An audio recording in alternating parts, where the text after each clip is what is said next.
On Tuesday, November 29th, 2022, Las Vegas Metropolitan Police would discover a large barrel near Palm Street and Quail Avenue. Upon further inspection and investigation, inside of that barrel were remains belonging to Rene Enriquez Jr., the son of infamous Mexican Mafia hitman turned Mexican Mafia informant, Rene Enriquez Sr. Rene Enriquez Jr. had been reported missing on November 3rd, and upon further investigation and speaking to Enriquez Jr.'s then-girlfriend, she stated that she drove Enriquez Jr. to the house belonging to Ryan Bentley. She stayed behind in the car and then fell asleep, only to be woken up by a police officer after several hours. She went on to tell a grand jury that Enriquez had not returned. Quote, "As I'm interacting with the police, my phone was dead, so I go to charge my phone, and as we're talking, 5 gunshots go off," the girlfriend testified. Investigators had found apparent bullet holes inside of Bentley's home and searched his Facebook records. Bentley allegedly had sent messages saying he needed, quote, "new Sawzall blades," and talked about buying and filling up a large drum. Many would tie Enriquez Jr.'s death to his own father, who some would say paid the ultimate price and the ultimate tax, known as sins of the father. That's when I respected myself. You know what? I'm doing good. I'm never going to stop doing this. Finally, for once in my life, I'm doing good. And it feels great. This is respect. Not being feared by people, not whacking people, not demanding money because I can, because I'm from the MA. That's not respect. Respect is the opposite. Details now on a story that we've been watching closely for you. Parole denied for a 2-time convicted killer, and that keeps him from coming back home to Los Angeles. NBC4's Robert Kovacic has been on this story right from the beginning. Robert? Chuck, we just heard from the attorney for Rene Enriquez. He said he would not challenge the decision as of right now, but he also says it would have taken a lot of courage for the governor to set him free due to all the negative press. Now, despite the parole board determining Enriquez does not pose a threat to the public, Governor Brown is hardly convinced. My reaction to the governor's decision is that it's spot on. When I cross-examined him on 2 separate occasions, that he was still proud of what he had done with the Mexican Mafia. This is the most recent picture of Rene Boxer Enriquez, taken in prison just a few weeks ago. And that is where he will stay for now. Governor Brown declaring the convicted double murderer an unreasonable danger to society. Oh my God. NBC4, the only camera to capture the LAPD giving Enriquez an escort to a public speaking engagement in January. Why the VIP treatment? He got a lot of self-worth, a lot of validation while he was helping the police officers. He told me that he goes, I've never had a feeling like this. The Mexican Mafia has a stranglehold in Southern California. In prison since 1993, the former Mexican Mafia hitman from East LA turned important informant. We uncovered letters of support from former LAPD Chief Bratton and current Police Chief Beck. Governor Brown acknowledged he provided officials with valuable information, but that did not outweigh his decades-long record of violent crime. And consider this, Governor Brown adding, since Enriquez is a high-profile dropout targeted by the Mexican Mafia, his release poses a risk to him, his family, parole agents, and neighbors. As a convicted sex offender, his address would have to be made public. I'm Robert Kovacic. Colleen, let's go back to you. New tonight, a dismembered body found in a barrel. We're now learning more about the man police say put the victim in there and what they say led up to that murder. Kim Passoff, looking through the evidence presented to a grand jury, is live outside the Clark County Detention Center with more. Yeah, so this is Ryan Bentley. He is locked up here tonight. Police say that he is behind a grisly murder. In November, a contractor for public works found an abandoned barrel, and when he opened the lid to see if it contained any hazardous materials, he was hit by the stench of decomposing flesh. These are new pictures where investigators say the murder took place. Bullet holes through a garage door continuing through to hit the outside of a home. On November 29th, human remains, a head and torso missing its arms, were found in a barrel near Russell and Mountain Vista, along with a bottle of bleach. The victim, identified by the Clark County Coroner's Office as Rene Enriquez Jr., reported missing earlier in the month. Hello, this is a free call from Ryan. An incarcerated individual at Clark County Detention Center. Hello? That is one of a series of jailhouse calls prosecutors say Bentley made when he was arrested. First, right after the murder, and then later, after he was released, disposed of the body in the barrel, and again was arrested. Have you been back? I haven't. I went past it. But they don't know. They don't know the house been cleaned up? Yeah. Cool. Police were first called to the area where the murder occurred for reports of gunshots, but there was no evidence at the time that Bentley was the one who fired them. Bentley was arrested for narcotics possession. This is a copy of a search warrant response from Meta, the parent company of Facebook, handing over information about Bentley's online conversations. Investigators say it helps prove his involvement. Quote, I either need new Sawzall blades or Cash App so I can ride bike to buy some. I just need hot water to activate the lie. Angelica was here. She helped me fill up that drum. Bro, the blank me and her had to do compared with cartel videos. And a second suspect, Angelica Hudson, was also charged with the murder, but the state has since dropped those charges. Right now, Bentley is facing murder charges as well as conspiracy to commit murder charges. Police say that Bentley believed that the victim was a snitch and had told police about his drug business. Reporting live tonight outside of the Clark County Detention Center, Kim Passoff, Fox 5 News, local. What's going on, you guys? Welcome back to another episode of Green Lit Gang TV. Much love, much appreciation. Thank you guys for checking out the channel. Sorry about my voice. I've been really sick the last few days, and I'm feeling better, but I still sound like a frog. So anyway, hope you guys can enjoy it still. So we're going to be going back, talking about Rene Enriquez Jr., also talking about his son. I did a video on him, one of my first videos I did, but to be honest, my first few videos, I didn't even know anything about YouTube. I was finding basically those long-form interviews that he'd done where he was basically debriefing with different law enforcement agencies. Super interesting, super good, but it wasn't really my content to put out that I could claim. So I wanted to go back and revisit it. Now, I have to give credit. The reason I sparked this idea is there's an amazing YouTube channel called Soft White Underbelly. If you guys watch my stuff, there's no way, even if you don't watch it, I just feel like there's no way you couldn't have heard of that channel if you're into this content on any level. He did an interview. His face is blurred out, but he did a really interesting interview where he talks about his early life growing up, how he got into the Mexican Mafia, how he ended up becoming an informant, debriefing, and his life now. His face is blurred out. He's had all his tattoos removed. He says he looks different. But the one thing he didn't talk about that Mark, the owner of that channel, didn't ask him about was his son. Now, a lot of people don't realize this, but he did. He had a son who was brutally murdered just a couple years ago. And basically, they say the reason that this guy did this to Enriquez Jr.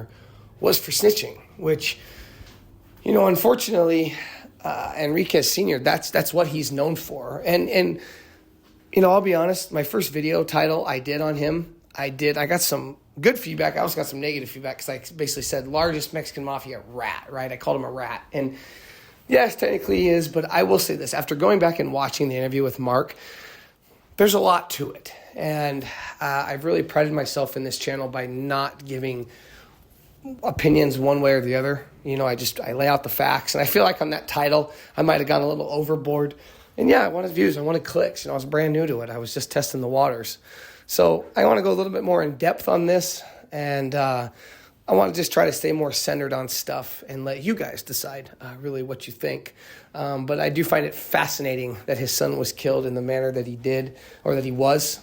So going back to Enriquez Sr., Enriquez grew up in a middle-class home in Chorritos, California, but he hung out in Artesia, California. Now, you see the old pictures of him. He's got that Arta across his stomach. That's a gang, okay? Showed early promise in school, but he dropped out of Chorritos High School in the 9th grade. His father tried to teach him how to run the family business, but Enriquez Sr. preferred stealing with his friend Johnny Macias, who channeled his ambitions into the local street gang, Arta or Artesia 13.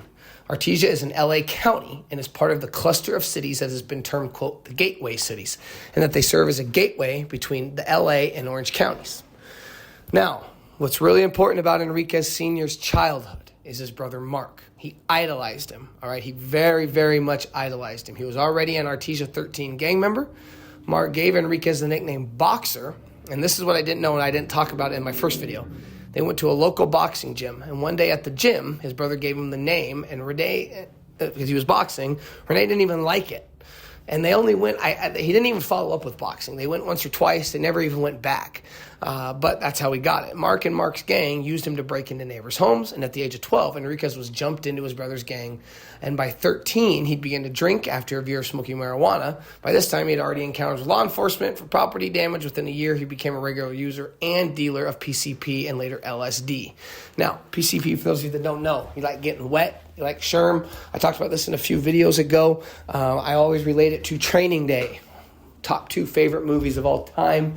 When Denzel Washington gives Ethan Hawke the bowl of weed, and he basically is testing him. And he says, if you don't do it, you ain't in. You want to go back to writing parking tickets in the valley? He says something like that. And Ethan Hawke hits it. Well, Denzel's not a very good guy. And Denzel had laced that marijuana with PCP, and it's a hallucinogenic drug, raises your body temperature. There are crazy videos on the internet of of individuals interacting with police under the influence, taking multiple taser shots. Those are the crazy stories you see of people running butt naked down the street. You know, there's horrific crimes committed with people under the influence. I encourage anybody, just Google it. Just crimes committed under the influence of PCP and see what you find. It's very interesting. So I want to stop right there, though. The fact that he was doing all this by the age of 12 to 14, I mentioned this in the last video I did about gang life and why, man, it is not the way. And I've even had people tell me the way that I speak about gang members is that I glorify them. I don't glorify them, but I do have respect for certain ones that I cover. They stayed solid. If they didn't inform, I always have respect for somebody that claims something or claims a way of life and they stick to it. Doesn't mean I agree with their choices. Doesn't mean I agree with any of their choices. But that doesn't mean I can't have a level of respect for them. But one thing I don't respect with these street gangs is that what they just said is that they use them to commit crimes when they're young. So they were using him at an early age to commit robberies, burglaries, home invasion type stuff, and that's because he doesn't have a record, right? He doesn't have a record, so it doesn't matter, all right?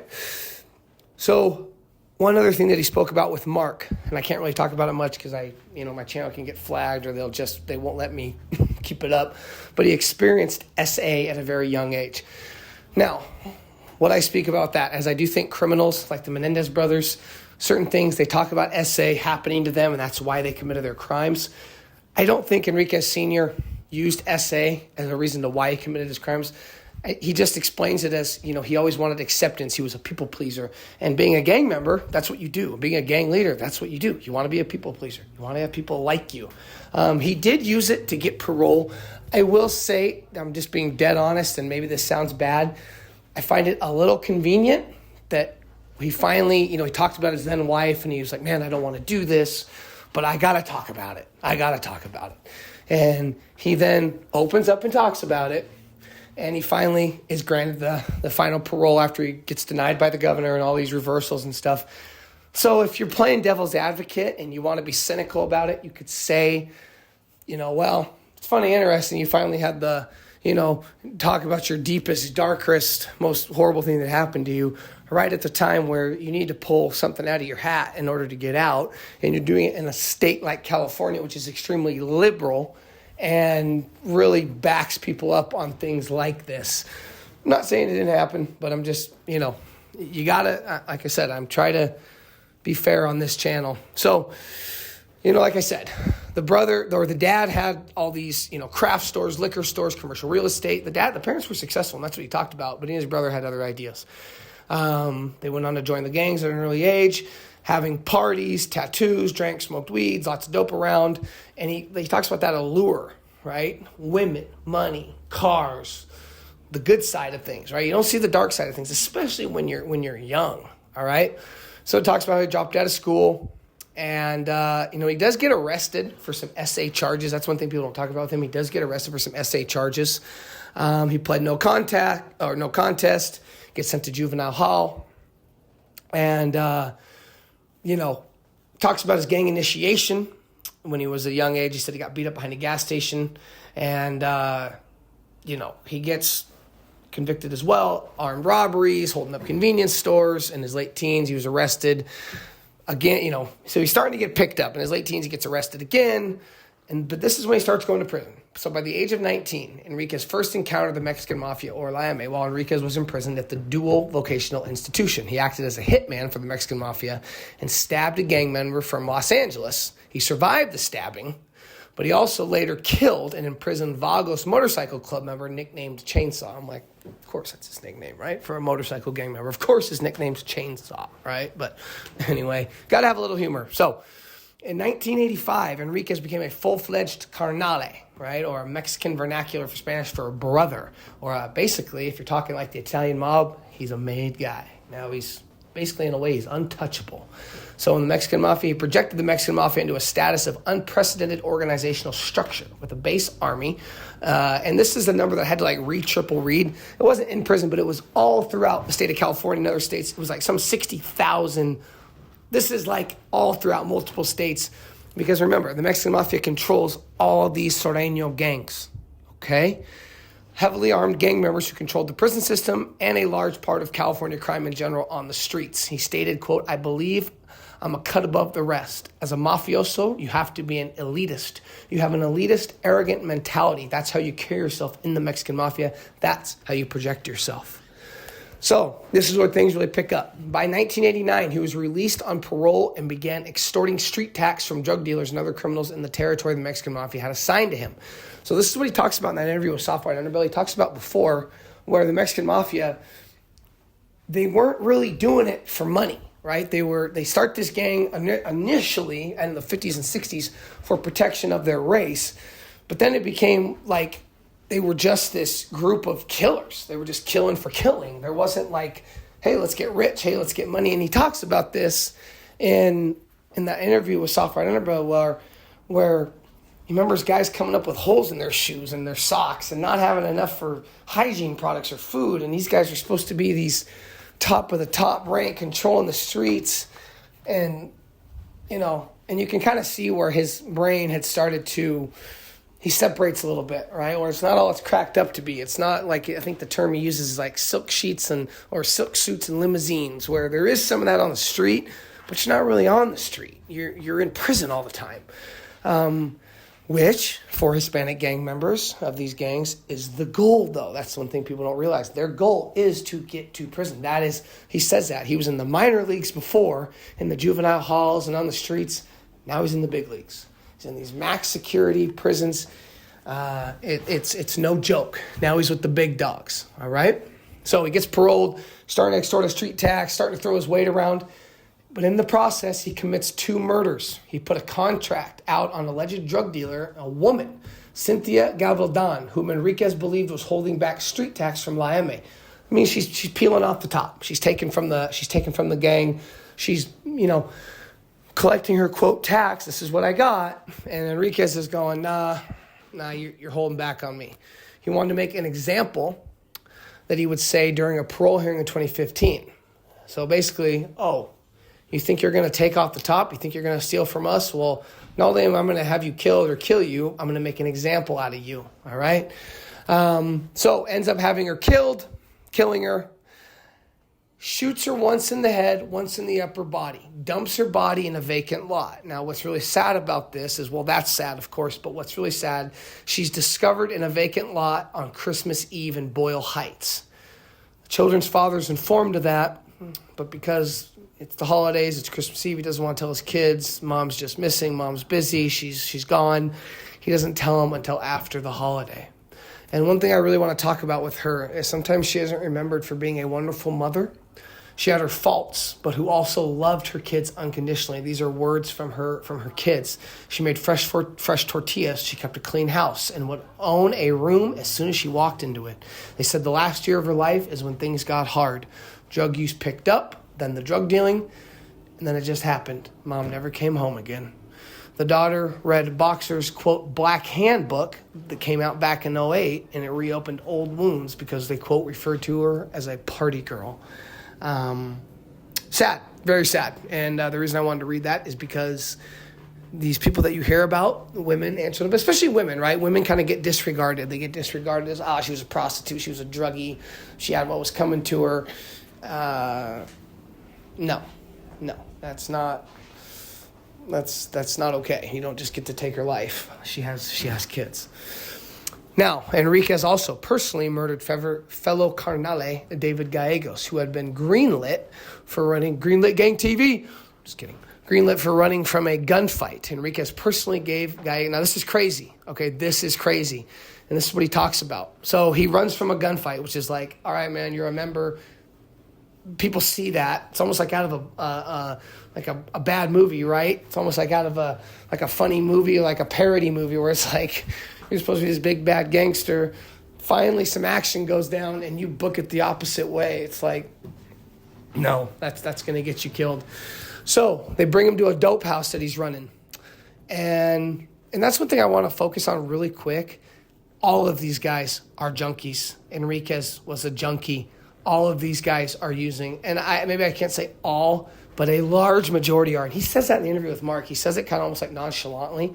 Because when he's talking about like the Mexican Mafia, it's always a small group. He was talking about only like 150 members as of today and how they control the streets. And he basically says that, he's waiting for at one point some of these Serrano gangs, these big, huge groups that have the money, they have the guns, they have the drugs, they're free, for them to go, wait a minute. And he says it like this. He basically says, we're not doing this. We're done kicking up a bunch of money up to these dope fiends that are locked up in max security prisons. And he's right. I mean, it's like these guys are, a lot of them, they're just addicts. They're just drug addicts. And, but they have this aura. They have this ability to, and that's what he talks about, the power's intoxicating, to snap their fingers and have you killed. And, as of right now making this video, that's still how things are. That has not changed. So they bring this guy in. They say, all right, yeah, we're going to give you a shot. Now, the way he tells the story is he doesn't say that he gave him the guy really didn't know what was coming, all right?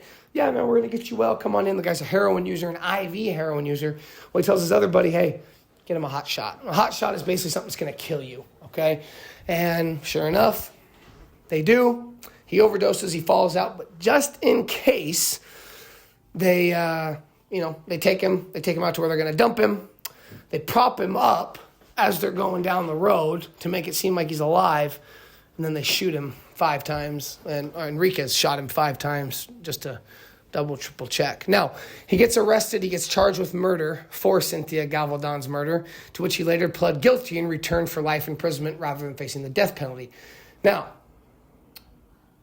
while awaiting trial, so Enriquez, I will say this about him. This guy was down. This guy was living the life. This guy was 100% in. And I want to make that clear, as it's easy to call this guy, he's a rat, he informed. But don't get it twisted. This guy was about his business. These guys that you see, these content creators that you see that did all this prison time, there's a lot of stuff going on right now about Wes Watson and some of these other guys, the Strength Cartel. People are calling these guys out. And there's just a lot of people in general that lie about their prison time, lie about their prison stories. One thing with Enriquez Jr., whether you like him or dislike him, the guy didn't lie about his prison stories. The guy was really that dude. That guy really went to Pelican Bay. That guy really was in the shoe. That guy really killed people. So in 1991, while awaiting trial, Enriquez and another man assaulted Mexican Mafia leader, and I put his picture up, Salvador Buenrostro, at a lawyer's interview room in LA County Jail. Stabbed him 30 times, but the guy survived. When an officer, and this is interesting, ran in to stop the attack, Boxer looked up and said, stay the F out of this. He also attacked another man while in custody, but that man also survived. In 1993, the state sent him to Pelican Bay State Prison on California's remote north coast. Beautiful scenery around. He talks about that in the interview. But you are literally buried alive. It is a tomb. Since he was a prison gang member, Enriquez was locked in a windowless isolation cell in the SHU, or the SHU, Security Housing Unit, where inmates spend 23 hours a day alone without seeing the outside world, except during their yard time, in which they are transferred to a small cage filled with workout equipment. He described the SHU years later, quote, as what impacts me What impacts me immediately as soon as I walk in is the smell. I just stepped outside from the bus and you smell the pines, the redwoods, the forest, these earthy, loamy smells. But as soon as you step inside the shoe, it hits you like a wave. It's a smell of despair, depression, desperation. This is a place where people come to die. In the mid-90s, the Mexican Mafia put out the calls to stop drive-by shootings amongst LA Latino gangs, but Enriquez said the aim was not peace. Quote, our true motivation for stopping the drive-bys was to infiltrate the street gangs and place representatives in each gang, representatives which then, in turn, tax illicit activities in the area. He said Enriquez said the Mexican Mafia wanted to channel the random shootings into a form of violence control for profit. Quote, and we already had it planned out that California would be carved up into slices with each member receiving an organizational turf, he said. Now, he goes on, he's doing this, and around 2002, early 2000s, he begins to be disillusioned, all right? This is what he said, okay? Now, I think a lot of this, and he kind of talks more about the truth in the interview with Mark on Soft White Underbelly. He's faced with his own mortality, you know? He was, like he said, the picture-esque inmate who's going to die in prison, all right? He doesn't want to die in prison. He's been locked up. He said he'd actually done okay in the shoe. He said he actually got his routine down. But I believe more so what he's saying, that he didn't want to die in prison. He had an opportunity to get out. He had done his time, and he says it. And this is what I respect him for. And half the reason I made this video, he said, I was afraid. He said, I lost my edge. He was older. He said, I was having panic, anxiety attacks every day. I didn't know why, because I thought I was going to be killed at the drop of a hat. And I love this truth, because people don't talk like this. People don't admit things like this, but it's the truth. He said it, and that's why I respect him and why my view of him has changed so much and why I wanted to make this video, because he's just honest. I lost my edge. And there's nothing wrong with that, because the guy put in more work than 100 gangsters. You know, the guy had done more work and stayed down forever. And what did it get him? It got him nothing. Now, the flip side of that is, hey man, that's what you signed up for. You don't get to lose your edge. You may not get nothing. You joined something that's bigger than you. It's for the cause, brother. You know, that's the other side. So you guys kind of decide. I really, really want you guys to comment. Please comment, please like, please subscribe. Guys, I work my ass off on these videos. It means a lot. And when you like, subscribe, and comment, please do so. It means a lot. So anyway, he ends up debriefing. Now, he says back then that he watched a 60-minute doc on child murders, including the Mexican Mafia, said MA had taken a turn for the worst, admitted to being, afraid, like I said, lost his edge, yada, yada, yada. Now, California parole officials, they finally, after nearly 20 years, they approve the release of the notorious Mexican Mafia prison gang leader, Enriquez Sr. and Rene, Enriquez. And he talks about in that interview with Mark what he went through during this time, that there normally came a day every year where he'd get the reversal letter, because he would get granted parole, but multiple governors would reverse it. Multiple governors would say, yeah, no, yeah, no. And the family didn't want him to get out. They didn't, right? The families of the victims. And he said he understood. But, the thing is with this, you got to understand how much he debriefed. Okay, that's one thing about him I will say. He didn't just turn on a couple things that he did. No, he still to this day is a paid informant who goes all over the country and is paid. If they call him, he goes. He's really the first main member of the Mexican Mafia to flip and break down the inner workings. Talks about their relationship with street gangs, their relationships with the cartel, how things are ran, who's who. Guys that law enforcement had no idea were the actual bosses. Because a lot of times you'll see these guys that are more out there and stuff, they're not really the bosses, man. It's the guys behind the curtains, the guys in the shadows that are real leaders. It is no joke. And he talks about with Mark, he's still cooperating. He's still 100% cooperates. Now, it wasn't until Gavin Newsom, he turned over the final decision, but he turned it over to the fate of a 12-member panel who were part of a 21-member parole board. Now, Enriquez Jr., by this point, he's in his early 60s, okay? So my dad's 60, and he was born in 64. So, yeah, so Enriquez is 62 years old now. On this day, he got released around the time he was 60. So,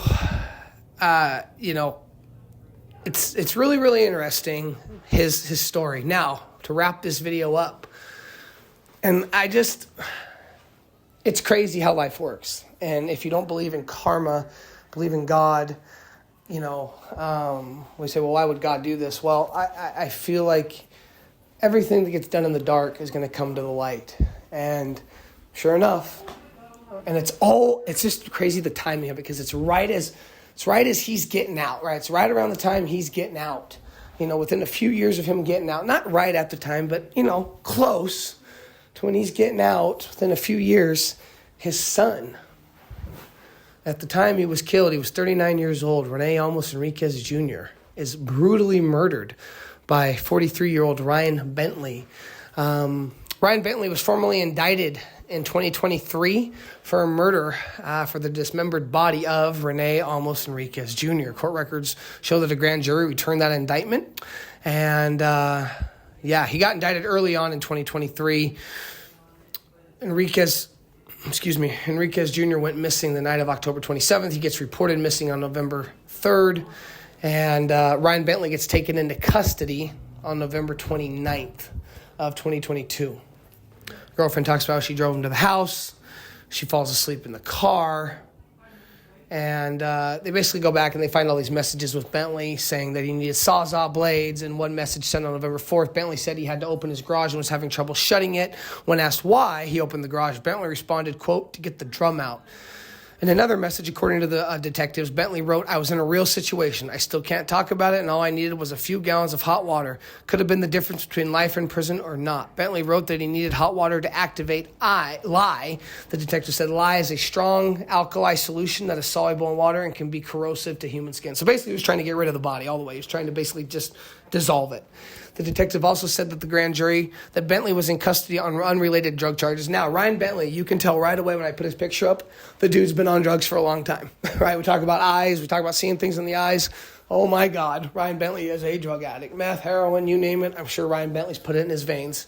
And sadly, Enriquez Jr.'s son, obviously he's not on the level of his father, but he's wrapped up in bad things. Now, what is the reason that Bentley said he killed Enriquez Jr.? Because he snitched. So according to authorities, Bentley had told Enriquez he had, quote, a care package for him. He lured the man to his home. There he told Enriquez he could either be murdered or snort enough fentanyl to kill himself. Enriquez chose the latter of the two options and did several lines of fentanyl before he passed out. Bentley saw Enriquez eventually wake up, and as the man tried to run away and run into the garage, Enriquez tried to open the garage door, but it had been locked down with zip ties. Bentley then shot Enriquez and then ran out of the house to a friend's place for a change of clothes. Police were called to the area for reported gunshots and found Bentley in the area, but there was no evidence at the time that he was the one who had fired the shots. Because remember, they talk about how the girlfriend had woken up to police. Here's 5 shots, which I was a little confused on because I'm like, they were just in the area, and I made sure I didn't read that wrong. They're in the area. But they pull up because she's asleep in the car, and then they hear the gunshots? That's the only part I'm a little confused about. But regardless, Ryan Bentley murdered, Rene Enriquez Jr. for snitching. And it's just crazy. It's just absolutely crazy. And it's the saddest full circle moment that I've ever done a video on, where you have a father who is a full-fledged gang member, has murdered multiple people, has hurt multiple people, ruined many lives, taken mothers away from their kids, taken fathers away from their kids. But some would say he did his time and has done everything to correct it. And within somewhat of the same time frame, he's released from prison after this long fight that he fought and trying to right his wrongs. His son is murdered. They didn't talk about that in Soft Right Underbelly. That's half the reason I wanted to make this video. I'm very torn on Enriquez Sr. I think he's a guy who's tried to make amends, but I also think he's done things for his own, preservations to get out. I feel bad that he lost his son the way he did. But I also go, well, you murdered multiple people. And the one that sticks to me is the Cynthia Gavaldon, the way he did her. I'm not saying she was perfect, but like they said, she wasn't just a piece of trash either. She was a loving mother who people still miss her to this day. And before anybody says anything, the last thing I'm going to leave you with is just put yourself in the shoes of her kids, you know, and the thought every year when he comes up for parole, how that would affect them. You know, it's interesting, both sides. I see where he's done his time and helped the government out and said, hey, man, I've done everything I possibly could. I want a second shot at life. And from all accounts and appearances, it seems like he's done everything he could to make the best of his second chance, which, you know, isn't always easy. So a lot of layers to it. He's a very difficult. He's got many different things to him. It's not so black and white with him. So anyway, there you guys have it. Much love, much appreciation. Hopefully get another one out here in a couple days when I feel better. Until next time, you already know what it is. Peace.